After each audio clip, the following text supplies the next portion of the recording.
नामा म्हणे ग्रंथ श्रेष्ठ ज्ञानदेवी, एक तरी ओवी अनुभवावी.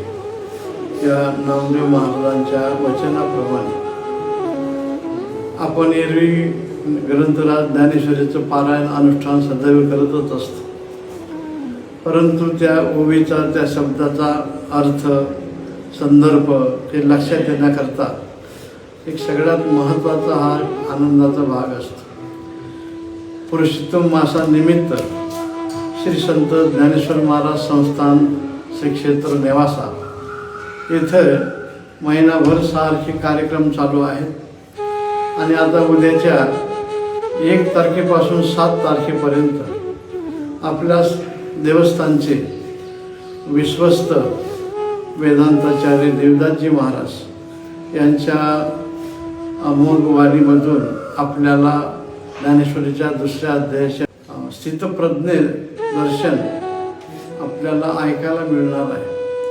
म्हणून आमची सर्व भक्तगणांना विनम्र प्रार्थना आहे की आपण स्थितप्रज्ञ लक्षण ऐकण्याकरता, ज्ञानेश्वरीचं चिंतन ऐकण्याकरता अधिकाधिक आपण संख्येने आणि वेळ काढून उपस्थित राहावं.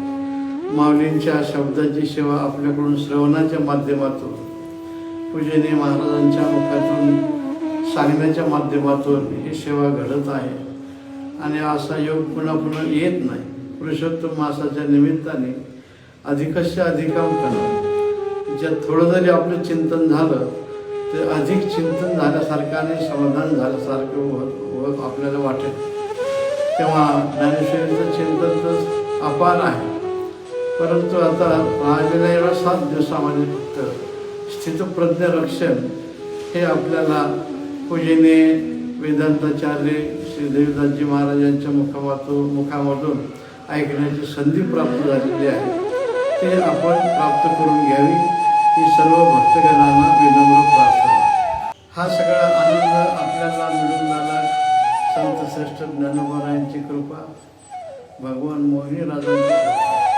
आणि जेवढा सगळ्या ह्या कार्याचा विस्तार ज्यांनी केला, स्वतःचा काही विचार न करताना निर्हेतुकपणे समाजाकरता जे सर्व बंदी, सर्व संप्रदाय, हे सर्व पद्धती वगैरे ज्यांनी केल्या, असे आपल्या सर्वांचं श्रद्धास्थान वैकुंठवासी गुरुवर्य वैशी बाबा यांच्या असीम कृपेने आपल्याला हा चिंतनाचा आनंद मिळत आहे.